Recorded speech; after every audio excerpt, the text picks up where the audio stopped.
find it all kind of hilarious because, yes, people saw Amazon as like this free-for-all for a long time, and to having worked there, the number one thing that Amazon is all about is the customer and customer trust, because it doesn't matter if you're following the rules if no one trusts that you are.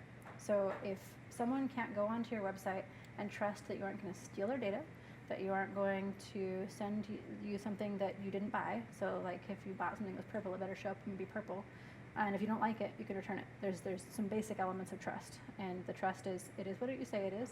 You can return it if you don't like it, and no one's going to steal your information. Those are basic trust elements. And the problem that was happening for a long time is that the people who would cheat on the reviews are also cheating on the product.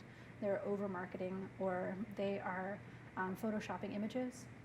One of the things that Amazon doesn't permit is constructed images. I don't know the correct term for it, but it's like when you can do a 3D rendering or a drawing of a product rather than an actual picture. Those are not permitted, because the idea is that you could render it better than it actually is. It needs to be a picture of the thing. It needs to be your widget that you're going to buy. And it all comes down to customer trust. So when there's this idea that Amazon's the Wild West, and to some degree it was, and I worked hard to change that when I was there because it needed to be more strict for customers' sake.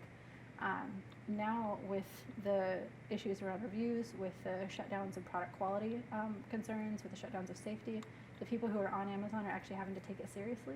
They can't just buy a bunch of crap off of some Chinese site and then list it on Amazon, and then now you're buying something that could hurt you.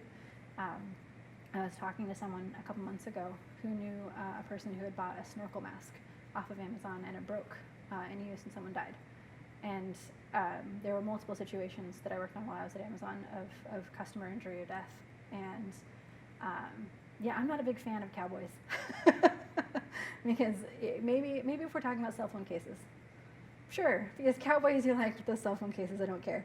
But when it comes to things like how you breathe underwater, or what your baby's touching or eating or sleeping in, no cowboys.